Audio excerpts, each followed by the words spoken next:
தமிழக தேர்தல் அரசியல் களத்தின் ஒவ்வொரு நகர்வுகளையும் தொடர்ச்சியாக விவாதித்து வரக்கூடிய நமது நியூஸ் போக்கஸ் தமிழ் சேனலை சப்ஸ்கிரைப் செய்து இணைந்திருங்கள்.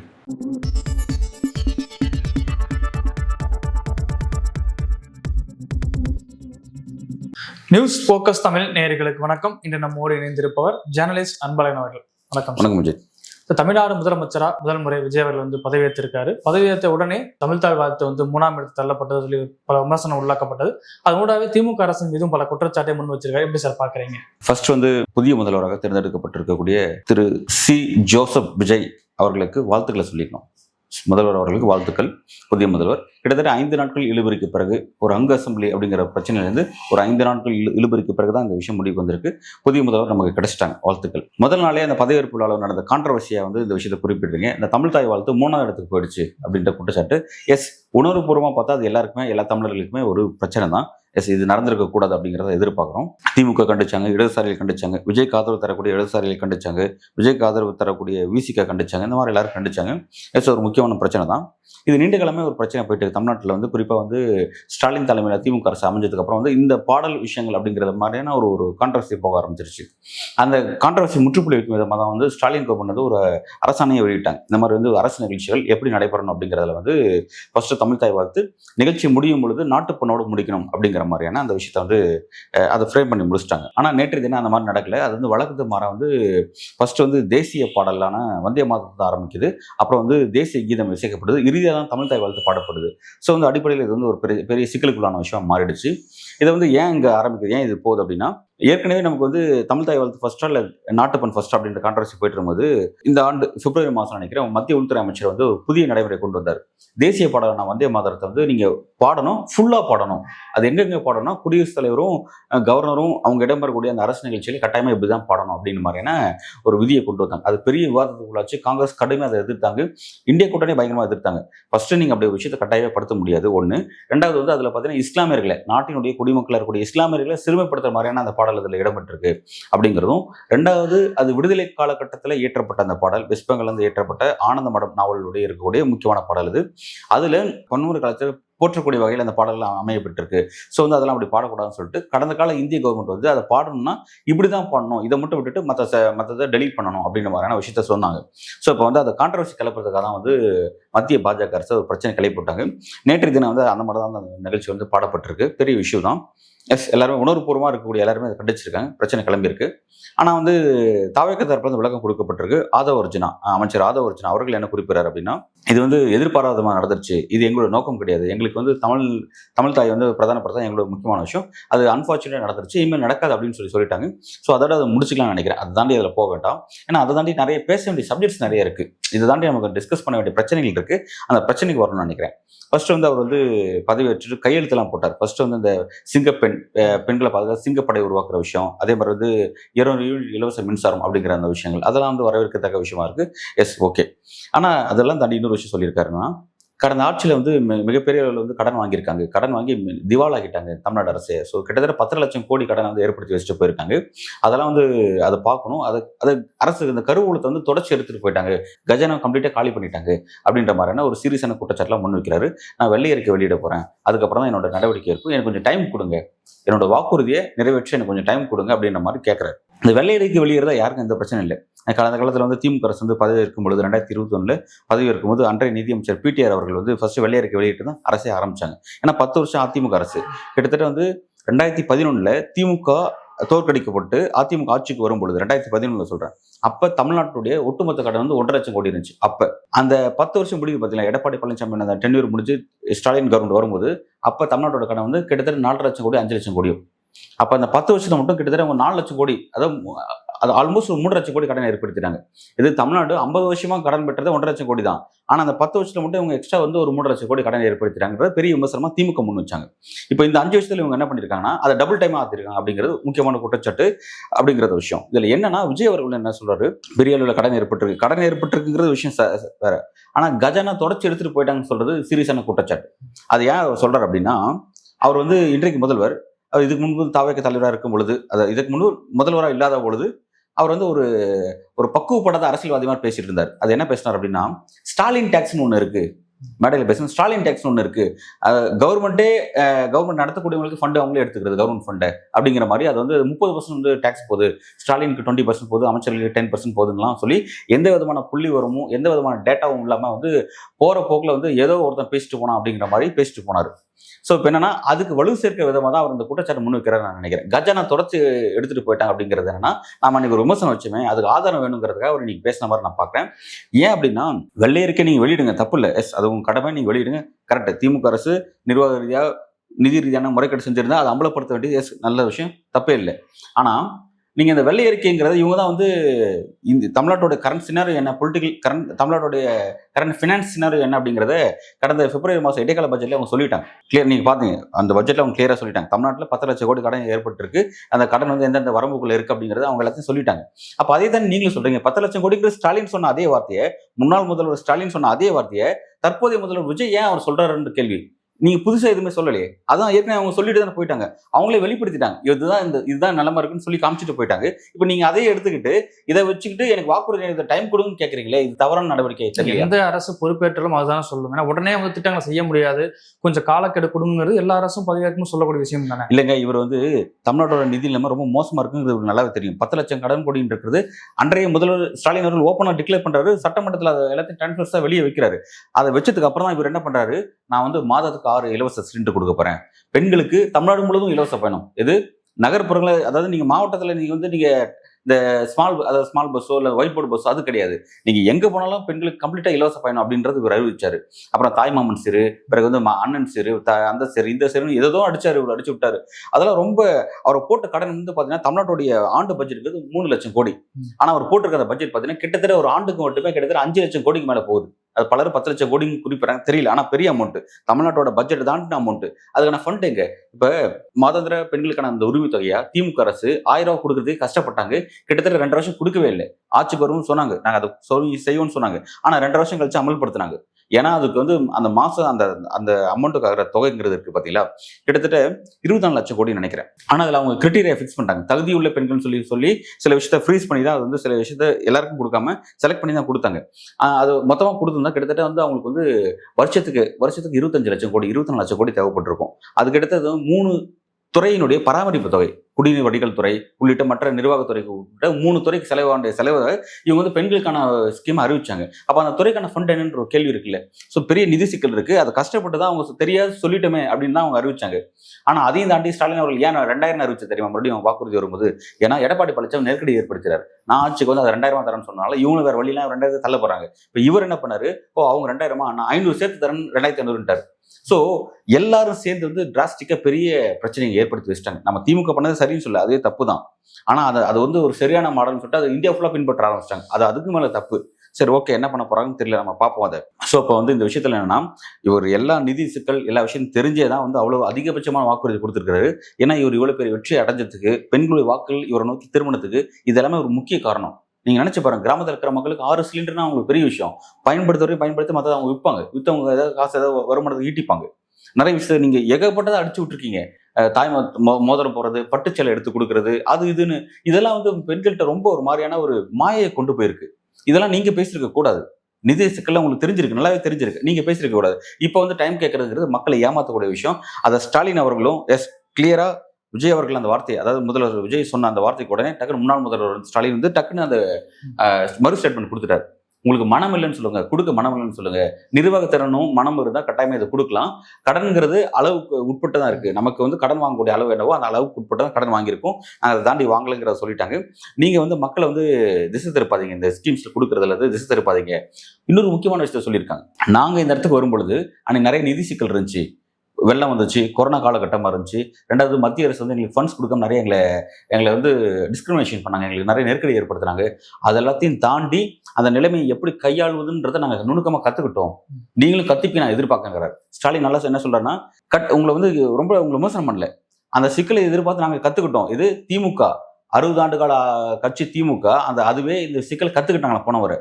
இவங்க இப்போதானே வந்திருக்காங்க. ஸோ இவங்க கற்றுக்கலாம், டைம் கொடுக்கலாம். ஆனால் வந்து அந்த விஷயத்த சொல்லாதீங்க, எங்களுக்கு காசே இல்லை எதுவுமே இல்லை அப்படின்னு நீங்க சொல்லி நீங்க மக்கள்கிட்ட உடனே நீங்க பேக் அடிக்கிறீங்களா, இதுதான் தப்பு அப்படின்றத கண்டிக்கிறாங்க. ஸோ வந்து அதை ரொம்ப தெளிவாக டிஎம்கே ஸ்டேட்மெண்ட் கிளியர் படுத்திட்டாங்க. இப்போ வரும் நாட்களில் அவர் வந்து எப்படி இந்த நிர்வாகத்தை கொடுக்க போறாரு, தன்னோட அந்த ஃப்ரீ பயாஸ் அவர் சொன்னக்கூடிய இந்த ஃப்ரீ பீஸ் சிஸ்டம், இலவச திட்டங்கள், அதாவது கட்டணமில்லா திட்டங்கள், அந்த திட்டங்கள்லாம் எப்படி நிறைவேற்ற போறாரு, அதுக்கு நிதி என்ன பண்ண போறாரு, அதில் எக்ஸ்போஸ் ஆக போறாரா, செய்ய முடியும் எக்ஸ்போஸ் ஆக போறாரா அப்படின்னு தெரியல. ரெண்டாவது வந்து திமுக வீழ்த்தி இந்த இடத்துக்கு வந்திருக்காரு. இப்ப திமுக எதிர்க்கட்சி வரிசையில் இருக்கு. இப்பவும் திமுகவுடைய கடந்த காலத்தில் அந்த விஷயத்தை எடுத்து வச்சுதான் தன்னோட அரசியல் ஆரம்பிக்க போறாரு. அவங்களை வந்து அவங்க இந்த அளவுக்கு கஜானா தொடர்ச்சி எடுத்துட்டு போயிட்டாங்க அப்படின்ற மாதிரி. அதாவது அந்த தோற்றம் என்னன்னா, அப்போ இதுக்கு முன்னாடி இருந்த திமுக, ஸ்டாலின், அந்த அமைச்சர் எல்லாமே மக்களோட அந்த வரி பணத்தை, கவர்மெண்ட் பணத்தை எல்லாத்தையும் மொத்தம் அழிச்சு எடுத்துட்டு போயிட்டாங்களா? பாஜக செய்யற அரசியல் இதுதானே, எல்லா இடத்துக்கும் காங்கிரஸ் குற்றம் அதே பாணியை வந்து கையில் இருக்கிறாரு. இல்ல, அது பாஜக காங்கிரஸ் மீதான எதிர்ப்பு அரசியல் செய்யாம வெறுப்பு அரசியல் செய்யறாங்க.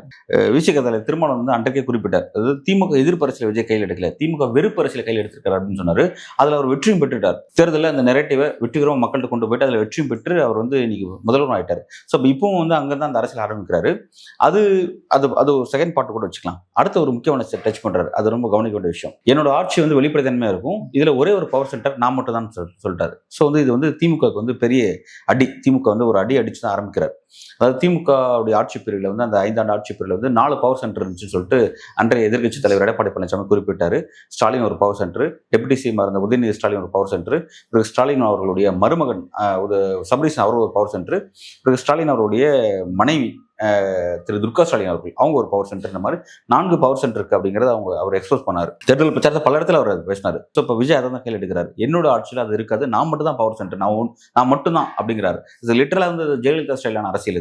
இது ஜெயலலிதா ஸ்டைலான அரசியல் கம்ப்ளீட்டா இப்படிதான் இருக்கும். அதாவது இங்க பியூரோக்ராட்ஸ் அரசியல் இருக்கு. ரெண்டாவது இன்னொரு விஷயம் என்ன, பியூரோக்ராட்ஸ் அரசியல் இருந்துச்சு ஸ்டாலினோட பீரியட்லன்னா. ஸ்டாலின் தான் face, IAS officers, IPS officer அவங்க வந்து ஒரு ரோல் பண்ணிட்டு இருந்தாங்க. இதை பல இடங்களில் வந்து திமுக கூட்டணி கட்சியில இருந்தவங்க கூட கூட்டணி விட்டு வெளியே வந்து அவங்களே கூட வெளிப்படையா வந்து ஸ்டாலின் அரசு ஆட்சி செய்யல, சுற்றி இருக்கக்கூடிய இந்த ஐஏஎஸ் ஆஃபீஸர் தான் ஆட்சி செய்யறாங்க அப்படிங்கிறத அவர் குறிப்பிட்டாங்க. ஸோ இதெல்லாமே கூட ஒரு பவர் சென்டரா இருக்கு. ஸோ வந்து விஜய் அவர்கள் கிளியரா சொல்றாருன்னா இது நான் மட்டும் தான் அப்படிங்கிற மாதிரி சொல்றாரு.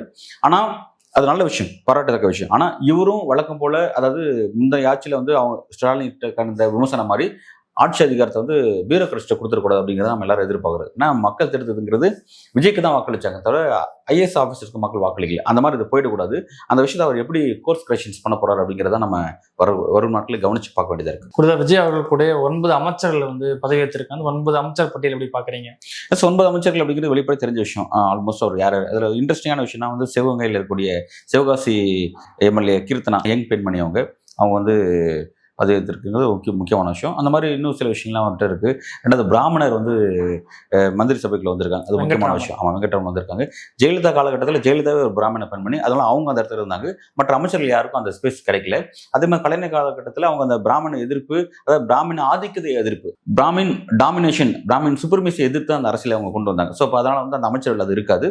ஜெயலலிதா அந்த இடத்துக்கு வந்தாலும் கூட அவங்க திராவிட பெண்மணி அறியப்பட்டு அவங்க மட்டும் ஒரு பிராமண பெண்ணாக இருந்தால் கூட அவங்களுடைய நிர்வாகத்திலிருந்து மற்ற விஷயத்துல வந்து பார்த்தீங்கன்னா கூடுமான வரை வந்து பார்த்தீங்கன்னா அந்த பிராமின் டாமினேஷன் இல்லாத மாதிரி அதை கொண்டு போயிட்டு இருந்தாங்க.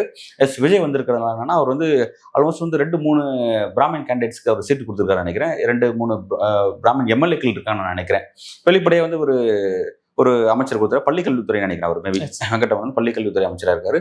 ஸோ அதை வந்து நம்ம என்ன, அது சாதனை விட முடியாது. அது வந்து என்ன, விஜயை சுற்றி வந்து இந்த ஆர்எஸ்எஸ் மற்றும் பாஜகவுடைய அந்த சாஃப்ட் டோன் அவரை சுற்றி இருக்கு அப்படிங்கிற ஒரு வலுவான ஒரு விஷயம் இருக்கு. அதை ஒதுக்கி தள்ள முடியாது. ஸோ இதெல்லாத்தையும் கனெக்ட் பண்ணி நம்ம பார்க்கணும். அது வருங்காலத்தில் ஐடியாலஜி ரீதியாக அது என்னென்ன இன்ஃப்ளூன்ஸ் பண்ண போகுது அப்படிங்கிறத வெயிட் பண்ணும். ஏன் சொல்ல வர அப்படின்னா, இவர் வந்து பள்ளிக்கல்வித்துறையை ஒரு பிராமண எம்எல்ஏக்கு கொடுத்துருக்காரு, டிபார்ட்மெண்ட் வெங்கட்ராமன் கொடுத்துருக்காரு. இப்போ மத்திய அரசு என்ன பண்ணுறாங்க, பிஎம் ஸ்ரீ இதில் கையெழுத்து போட சொல்லி வந்து கடிதம் அமைச்சிருக்காங்க. ஸோ வந்து கல்வி அப்படிங்கிறது வந்து ரொம்ப முக்கியமான விஷயம். பாஜகவும் ஆர்எஸ்எஸும், குறிப்பாக பாஜக விட்டுருங்க, ஆர்எஸ்எஸ் வந்து அதெல்லாம் ஃபோக்கஸ் பண்ணுவாங்க. கல்வி வந்து என்ன மாதிரியான வடிவத்தில் இருக்கும், கல்வி எப்படி மக்களுக்கு போதிக்கப்படணும், எது கல்வியாக இருக்கணுங்கிறது அவங்க தான் டிசைட் பண்ணுறாங்க. சிலபஸ் என்ன அப்படிங்கிறது ஃப்ரேம் பண்ண இடத்துல ரொம்ப அவங்க தான் வந்து அதை கோர்ஸ் கரெக்ஷன் பண்ணிகிட்டே இருக்காங்க. ஸோ அந்த இடத்துல வந்து பார்த்தீங்கன்னா வந்து இப்போ தமிழ்நாட்டில் அதையும் நம்ம சாதாரணத்தை ஒதுக்கி தள்ளிட முடியாது. தமிழ்நாட்டில் வந்து இந்த அளவுக்கு மிகப்பெரிய வளர்ச்சி காரணம் வந்து நம்மளோட கல்வி தான், நம்மளோட இருமொழி கொள்கை பாலிசி தான். இதுதான் வந்து எல்லாத்துக்கும் பேஸாக இருக்குது. ஸோ வந்து அதை வந்து நிறுத்து போயிடாமல் இருக்கிறது ரொம்ப முக்கியமான விஷயம். அதெல்லாம் நம்ம வந்து எப்படி கரெக்டாக கொண்டு போகிறாரெல்லாம் பார்க்கணும். மற்றபடி எனக்கு அது அவருடைய கேபினெட், அவருடைய அமைச்சர் கேபினெட்ல எனக்கு பெரிய ஆச்சரியம் இல்லை. 9 தான் கொடுத்துருக்காங்க. இன்னும் இப்போ கூட்டணி கட்சிக்கு கொடுக்க வேண்டியது இருக்குது. காங்கிரஸ் பற்றி பேசணும். காங்கிரஸை பற்றி பேசும்போது காங்கிரஸில் வந்து இப்போ 5 எம்எல்ஏக்களோட ஆதரவு இருக்குது. இல்லை இதில் என்ன ஒரு பியூட்டினா 5 பேருமே அமைச்சர் என்ற ஒரு விஷயத்தை வந்து விஜய்கிட்ட முன் வச்சிருக்காங்க. அது பெரிய பிரச்சனையாக போயிட்டு இருக்கு. விஜய் வந்து காங்கிரஸுக்கு 2 அப்படிங்கிறத தான் ஃபிக்ஸ் பண்ணியிருக்காராம். பட் 5 பேரும் கேட்குறாங்க. 5 பேருக்கு கிடைக்காத பட்சத்தில் என்ன பண்ணுறாங்க, அவங்க வந்து மறுபடியும் அந்த கூட்டணி முடிச்சு வெளியே போயிடலாமா அப்படின்ற மாதிரி போயிட்டு இருக்காங்க. காங்கிரஸ் வந்து அந்த 5 பேரையும் வந்து போற்றி பாதுகாக்கக்கூடிய ஒரு நெருக்கடியை வந்து அவங்க எதிர்கொண்டு இருக்காங்க அப்படிங்கிறத பார்க்குறோம். ரெண்டாவது, நேற்றைய தினத்தில் ஒரு முக்கியமான அந்த ஸ்டேஜில் பார்த்த விஷயம் என்னன்னா, ராகுல் காந்தி வந்து வந்திருந்தார். ராகுல் காந்தி வந்து லோக்சபாவோட எதிர்க்கட்சி தலைவர், இந்தியாவுடைய மதிக்கத்தக்க ஒரு ஒரு முக்கியமான ஒரு இளம் அரசியல்வாதின்னு சொல்லலாம். ஒரு முக்கியமான அரசியல்வாதி. அவர் வந்து என்னன்னா அந்த மேடையில் வந்து பார்த்தீங்கன்னா வந்து அவருக்கான இம்பார்ட்டன்ஸ் குறைஞ்சிருக்கிறத பார்க்க முடிஞ்சிச்சு. ரொம்ப அது சோஷியல் மீடியாவில் ரொம்ப வைரலாக போச்சு. அதாவது பதவியேற்க வரக்கூடிய எல்லா அமைச்சர்களுமே, நிர்மல்குமார்ல இருந்து, ஆதவ் அர்ஜுனா இருந்து, புசி ஆனந்த்ல இருந்து, ராஜ்மோகன்ல இருந்து எல்லாருமே வராங்க. விஜயும் ராகுலும் பக்கத்துல இருக்காங்க. ஆனா வந்து ராகுல்ங்கிற ஒருத்தர் அங்க இருக்காருங்கிறது யாருக்கிட்டக்குமே தெரியாம விஜய் மட்டும் பார்த்து ஒரு வணக்கம் வச்சுட்டு, விஜய்கிட்ட மட்டும் பார்த்து பேசிட்டு, விஜய் மட்டும் பார்த்து ஸ்மைல் பண்ணிட்டு போறது அப்படிங்கிறது இருந்துச்சு. அவர் வந்து கம்ப்ளீட்டா வந்து ராகுல் காந்தி மேடையே அப்படிதான் சார் இருந்துச்சு. அமைச்சர்களை யாரும் போக்கஸ் பண்ணதை தாண்டி விஜய் அப்படிங்கிற அந்த முகம் மட்டும் தானே போக்கஸ் ஆகுது. விஜய் மட்டும் போகல. விஜய் அப்பதாங்க வந்திருக்காரு. இவர் வந்து இந்தியாவுடைய எதிர்க்கட்சி தலைவருங்க. இந்தியாவுடைய எதிர்க்கட்சியில இன்னைக்கு வந்து டிவிக்கே வந்து நீங்க பிஜேபி எதிர்க்கிறீங்க, உங்க கொள்கை எதிரி பிஜேபின்னு சொல்லிட்டீங்க. இப்போ உங்க கொள்கை எதிர்க்கக்கூடிய முகம் தாங்க அவரு. நீங்க இங்க வேணா முகமா இருக்கலாம், உங்க தமிழ்நாட்டுல உங்க அரசியல் எல்லாம் எடுபடாது. தேசிய அளவில் நீங்க என்ன செய்யறீங்கிறது முக்கியமானது. தேசிய அளவில் செய்யக்கூடியது அவரு. எது உங்க பக்கத்துல இருக்காரு, உங்க கொள்கை எதிரி இருக்கக்கூடிய உங்க பக்கத்துல இருக்காரு. அப்ப அவருக்கு நீங்க வந்து ஒரு வாங்க என் கொள்கை எதிரிக்கு வந்து இருக்கக்கூடிய தலைவர் வாங்கன்னு ஒரு வணக்கம் வச்சிருக்க வேண்டியதுதானே. ஏன் ஒரு அமைச்சர் வணக்கம் வைக்கல? அது யாருமே அது லிட்டரலா வந்து அந்த இடத்துல வந்து ரொம்ப ராகுல் காந்தி அவமானப்படுத்திருக்காங்க. அதை வந்து அவமானம் ராகுல் காந்திக்கு தேவைதாங்கிறது பலரும் சொல்றாங்க. ஏன்னா வந்து நீங்க வந்து இப்படி வந்து திமுக முதல் குத்திட்டு போனீங்களே, தேர்தல் முடிவு வந்து மறுநாளே வந்து உங்க முகத்தை நீங்க காமிச்சிட்டு போனீங்க. திமுக கிட்ட வந்து இடதுசாரி மாதிரியோ விசிக மாதிரியோ வெளியிலிருந்து ஆதரவுனா நீங்க சொல்ல, டைரக்டா நீங்க உள்ள போய் கொடுத்துட்டீங்க. விஜய் நீங்க பெற்ற அந்த வெற்றிக்கு விஜய் எதிர்ப்பின் காரணமா பெற்ற வெற்றி. அதுல விஜய் எதிர்ப்பும் இருக்கு. விஜய் உங்களுக்கு களத்துல ஆப்ஷன்ல இருக்காரு. அது வேணாம்னா உங்களுக்கு வாக்களிச்சிருக்காங்க. அப்ப அதெல்லாம் நீங்க கொண்டு போயிட்டு விஜய்க்கு ஆதரவு கொடுக்க போனது அப்படிங்கிறது, எந்த விதமான கோட்பாடும் இல்லாம நீங்க ஆதரவு கொடுக்க போனது அப்படிங்கிறது உங்களோட மலிவான அரசியல் தான் காட்டுது. அப்ப அந்த மலிவான அரசியலுக்கு கிடைச்ச அந்த வெகுமதி தான் உங்களுக்கு வந்து அந்த ஸ்டேஜில் நடந்த அவமானம் அப்படிங்கிற மாதிரியான விஷயங்கள் வந்து குறிப்பிட்டு காட்டுறாங்க. அது லிட்டரலா அது பொருந்தக்கூடியதான். அது அந்த அளவுக்கு வந்து நேற்று ஃபன்னா போச்சு. அது மட்டும் இல்ல, அடுத்து ராகுல் காந்தி என்ன பண்ணாரு, அங்கிருந்து கிளம்பி இதுக்கு வராரு, நம்ம சத்தியமூர்த்தி பவனுக்கு வராரு. அங்க வந்து அவர் ரொம்ப டிஸ்டர்ப் ஆயிட்டாரு. அவர் வந்து மதிக்கல, வரவேற்பு வந்து அவருக்கு பெரிய அளவுல இல்ல, ஒரு மாதிரி ரொம்ப மாதிரி ஆயிடுச்சு. ஸோ அங்க நடந்த நிகழ்ச்சி எல்லாமே கேன்சல் பண்ணிட்டு கிளம்பி ரூம் போயிட்டாரு. ரொம்ப ஒரு மாதிரி டிஸ்டர்ப் ஆயிட்டாரு. கம்ப்ளீட்டா வந்து ராகுல் வந்து ஸ்டேஜில் நடந்த ப்ரெஷர் வந்து அவருக்கு வந்து அலுவலகத்துக்கு வரும்போது அந்த ப்ரெஷரோட தான் வந்திருக்காரு. அந்த ப்ரெஷரோட வந்து இங்க அவர் திட்டமிட்ட எந்த நிகழ்ச்சியுமே அவரால் செய்ய முடியாம போயிருக்கு. காங்கிரஸ் வந்து வந்து இதை நான் எப்படி பிடிக்குதுன்னா, பாஜக நமக்கு பிடிக்காது. பாஜகவும் மோடியும் வந்து அவங்களுடைய அந்த மதசார்பு அரசியல் நமக்கு பிடிக்காது. ஆனா இன்றைக்கு மோடி சொன்ன விஷயத்தை நமக்கு நினைவுபடுத்தி காட்ட வேண்டியதா இருக்கு. காங்கிரஸ் மிகப்பெரிய துரோக கட்சி அப்படின்றது நேற்றைய தினம் கர்நாடகாவில் மோடி அவர்கள் குறிப்பிட்டிருக்காங்க. திமுக முதுகில் குத்திட்டு போயிருக்கு காங்கிரஸ் அப்படிங்கிறது அவர் கோடிட்டு காட்டிருக்காங்க. காங்கிரஸ் எப்பவுமே இப்படிதான் சவாரி செய்யும். நம்ம கூட்டணி கட்சிகள் மீது சவாரி செஞ்சுட்டு அந்த கூட்டணி கட்சிகள் தோக்கும் போது இது பண்ணும்போது அதை விட்டுட்டு அப்படியே காத்தடிக்கிற போது திசை மாறுக்குன்னு சொல்றாங்க. இதுக்கு பாஜக சொல்ல தகுதி இல்லை தான். பாஜக வந்து பல ஸ்டேட்ஸ்ல வந்து அவங்க என்னென்ன பண்றாங்க அப்படின்னு நமக்கு தெரிஞ்ச விஷயம். அவங்க ஒரு கட்சியில கூட்டணி வச்சுன்னா அந்த கட்சியை வந்து நீர்த்து போக செஞ்சுட்டு அவங்க தான் டாமினேட் பண்ணுவாங்க அப்படிங்கிறது தெரிஞ்ச விஷயம். இப்போ அதையே தான் வந்து திமுக தான் குறிப்பிட்டாங்க. என்ன சொன்னா, பல மாநிலங்களில் பாஜக தன் கூட்டணி கட்சியில் என்ன செய்தோ அதையே தான் இன்றைக்கு காங்கிரஸ் எங்களுக்கு செஞ்சிருக்குன்னு சொல்லி சொன்னாங்க. ஸோ வந்து லிட்டரலா வந்து அதை தான் சொல்றாங்க. பட் என்னன்னா இந்த வந்து மோடி வந்து திமுக ஆதரவாக பேசுறாரு, காங்கிரஸ் எதிர்த்து பேசுறாரு அப்படிங்கிறது முக்கியமான விஷயம். ஸோ இதெல்லாம் வந்து சுற்றி நடக்கக்கூடிய முக்கியமான பரபரப்பா இருக்கு. இன்னொரு இம்பார்ட்டன்டான விஷயம் என்ன அப்படின்னா, எதிர்க்கட்சி தலைவரா உதயநிதி ஸ்டாலின் அவர்கள் தேர்ந்தெடுக்கப்பட்டிருக்காரு. களம் சட்டமன்றம் வந்து விஜய் விசஸ் வந்து உதயநிதியா மாறி இருக்கு. அப்படி பாக்குறீங்க? அது எல்லாரும் எதிர்பார்த்ததான். இன்னும் ஒரு மு.க. ஸ்டாலின் அவர்கள் தன்னோட தொகுதியில் தோத்துட்டாரு. தோத்ததுக்கு அப்புறம் வந்து அவர் உள்ள வர முடியாது. ஸோ இப்போ அடுத்த வந்து உதயநிதி ஸ்டாலின் தான் இருக்காரு. அவர் தான் அவங்க கொண்டு வருவாங்க. ஏவாவேலு தான் போராட்டா, அவர் தான் டிசிஷன் அத்தாரிட்டி திமுக சட்டமன்றத்துக்குள்ள. ஸோ வந்து கிளியர் ஆயிடுச்சு அவங்க என்னென்ன பண்ண போறோம் அப்படின்னு கிளியர் ஆயிடுச்சு. இனி எதிர்க்கட்சி அரசியல் எப்படி செய்யறான்னு தான் பார்க்கணும். தற்போதைக்கு சட்டமன்றத்துக்குள்ள வந்து எல்லாருமே என்னன்னா, இடைக்கால சபாநாயகரா வந்து சொல்லவந்தான் எம்எல்ஏ கருப்பையன் நினைக்கிறேன், அவர் தான் வந்து கருப்பை இருக்காரு. அவர்கிட்ட எல்லாருமே பதவி பிரமாணத்தை எடுத்துட்டு இருக்காங்க. எல்லா எம்எல்ஏக்களுக்கு அவங்கள பதவி பிரமாணத்தை எடுத்துட்டு இருக்காங்க.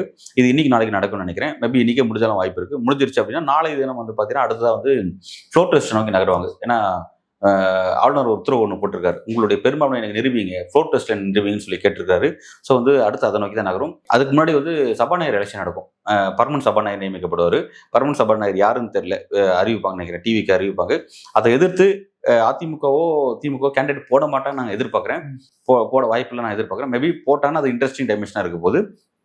அது போடாம போனாவே விஜய் கட்டாயமா வந்து அடுத்த டெஸ்டா இருக்கக்கூடாது. ரெண்டாவது டெஸ்ட் அவர் எதுனா பெரும்பான்மை நிரூபிக்கிறது, அது சக்சஸ் நினைக்கிறேன். மேபி சபாநாயகர் போட்டாங்கனாவே அவர் பெரும்பான்மை நிரூபிக்கிறது பிரச்சனை இருக்குன்னு அர்த்தம். ஸோ அது வராமல் இருக்கும்னு நான் பார்க்குறேன். திமுக அதிமுக வெளிப்படையாக ஓகேன்ற மாதிரி தான் அமைதியாக தான் இருக்காங்கன்னு நான் பார்க்குறேன். இது ஒரு முக்கியமான டைமென்ஷனாக போயிட்டு இருக்கு. அடுத்த முக்கியமான விஷயம் என்ன அப்படின்னா, அதிமுகக்குள்ள மீண்டும் ஒரு குரல் வந்து எழும்பி இருக்கு. எடப்பாடி அவர்கள் வந்து பொதுச்செயலாளர் பதவியிலிருந்து நீக்கிட்டு அந்த இடத்துக்கு வேற ஒரு நபரை கொண்டு வரக்கூடிய டிஸ்கஷன் போயிட்டு இன்னைக்கு சட்டமன்றத்துக்குள்ள இரு அணிகளா வந்து அதிமுக கலந்துருக்காங்க. எப்படி பாக்குறீங்க அதிமுக அரசியல்? அதிமுக அரசியல் ரொம்ப ஒரு மோசமாக தான் போயிட்டு இருக்கு. ஆனால் வந்து அந்த அரசியல் எப்படி நம்ம ப்ரெடிக்ட் பண்ணுறது தெரியல. விஜயோட அரசியல் வருகையை வச்சு அவங்க எந்த விதமான கோர்ஸ் கரெக்ஷனும் செய்யல. எடப்பாடி பழனிசாமியோட கடுமையான பிடிவாத தன்மை, தன்னுடைய கூடவே இருந்த, அதாவது முக்கியமான இதனால் வரையும் அதிமுக முக்கியமான பிம்பங்களாக அந்த அதிமுக கட்சியினுடைய பிரபலங்களாக இருந்த பகுதியாக இருந்த பிரபலங்கள் ஓபிஎஸ், வைத்தியலிங்கம், மனோஜ் பாண்டியன் போன்ற பல நபர்களை வந்து ஒரு வெளிப்படையாக இழந்துட்டாரு. அது ரொம்ப ஒரு மோசமான அரசியல் எல்லாம் இழந்துட்டாரு. செங்கோட்டையனை தேவையில்லாமல் பகச்சிக்கிட்டாரு. நீ செங்கோட்டையன்ட்ட போயிட்டு நிற்க வேண்டிய நிலைமை உங்களுக்கு ஏற்பட்டுருச்சு. அது அந்த மாதிரி நிறைய பிரச்சனை. விஜய் வந்து கொங்கு பெல்ட்ல இவங்க வலுவாரக்கூடிய அந்த கொங்கு பெல்ட்ல ஒரு பெரிய தாக்கத்தை ஏற்படுத்தியிருக்காரு. ஈரோட்டில் பாதையை வெட்டி எடுத்திருக்காரு, திருப்பூர்ல பாதையை வெட்டி எடுத்திருக்காரு, கோயம்புத்தூர்ல டாமினேட் பண்ணியிருக்காரு. பல இடங்கள்ல வந்து இவங்க சேலம் சிட்டியை கம்ப்ளீட்டா, சேலம் நார்த்து சவுத்து கம்ப்ளீட்டாவே வந்து டிவி கேட்ட போயிடுச்சு. வெளிப்படையாக வந்து அவர் விஜய் வந்து பெரிய அளவில் வந்து அவங்க வாக்க உடைச்சிட்டாரு. நிறைய இவர் வந்து பிடிவாதத்தின் காரணமா தன்னுடைய தலைமை தான் தான் இருக்கணும் அப்படின்னு நம்ம நினைச்சிட்டு அந்த எல்லாரையும் ஓர கட்டினது அப்படிங்கிறது வந்து பெரிய சிக்கல். சசிகலா போன்றவங்களாம் வந்து எடப்பாடி பழனிசாமிக்கு எதிராக களமானதெல்லாம் அவங்களுக்கு அது இன்னும் பெரிய சிக்கல். ஸோ வந்து இந்த மாதிரி பல இடத்துல அவர் வந்து தன்னோட பிடிவாதம், தன்னோட பதவி ஆசையின் காரணமாக அவர் டாமினேட் பண்ணதுனால இன்னைக்கு வந்து கம்ப்ளீட்டாக வந்து ஒரு பெரிய லூஸ் பண்ணியிருக்காரு ஏடிஎம்கேவை. ஸோ அதனால கட்டாயமாக அவருக்கு எதிராக பெரிய வெடிச்சு திரும்பி இருக்கு. எஸ்பி வேலுமணி தலைமையில், அப்புறம் வந்து சிவி சண்முகம் தலைமையில் வந்து அடுத்த ஃபேக்டர் உடையுது. மேபி அங்கேருந்து வரக்கூடிய செய்திகள் என்ன இருக்குன்னா, கட்சியை தடவை உடைச்சு கொண்டு போயிடாதீங்க, நான் மட்டும் ஒதுங்கிக்கிறேன், நீங்கள் கட்சியை மொத்தமாக கொண்டு போய் ஆதரவு கொடுங்க, வெளியிலேருந்து ஆதரவு கொடுத்துக்கோங்க. மேபி வெளியிலேருந்து ஆதரவா உள்ளேருந்து ஆதரவான்னு தெரியல, அதை நோக்கி கொண்டு போகும்னு சொல்லிட்டாங்க. ஸோ அது அப்படி தான் போகும் அப்படின்னு நான் பார்க்குறேன். கம்ப்ளீட்டாக எடப்பாடி பழனிசாமி ஓரம் கட்டப்பட்டார். அவரே சரி நம்ம வந்து நம்மளை தடவை உடச்சு போனால் நமக்கு பெரிய அவமானம் ஆகிடும், நாளைக்கு சட்டமன்றத்தில் போகிறதே நமக்கு சங்கடமாக இருக்கும். ஸோ நான் மட்டும் வரல, நீங்கள் எல்லாமே போயிடுங்க அப்படிங்கிற மாதிரியான ஒரு கிரீன் சிக்னல் கொடுத்துருக்கிறதா, அது வேறு வழி இல்லாமல் அந்த சிக்னல் கொடுத்துருக்கிறதா செய்திகள் வருது. அதை நோக்கி போச்சு அப்படின்னா அடுத்து ஏடிஎம்கேடைய ஃபியூச்சர்ன்றதை நம்ம டிஸ்கஸ் பண்ண வேண்டியது இருக்குது. நெக்ஸ்ட் டைம் அது எப்படி நகர போகுது அப்படிங்கிறது நமக்கு தெரியல.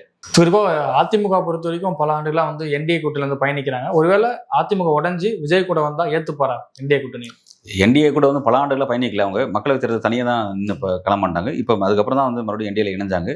பட் வந்து அது எப்படி பார்க்கறது அப்படின்னா, அதாவது அதிமுக இந்த டைமென்ஷனையும் அதை விஜய் எப்படி அனுசரிப்பார் பார்க்க வேண்டியது இருக்குன்னா, அவர் வந்து முழுக்க தன்னோட ஆதரவு வந்து எங்கேருந்து கேட்டுக்கிட்டாருன்னா வந்து திமுக கூட்டணி இருக்கக்கூடிய கட்சிகள்லேருந்து கேட்டுக்கிட்டாரு.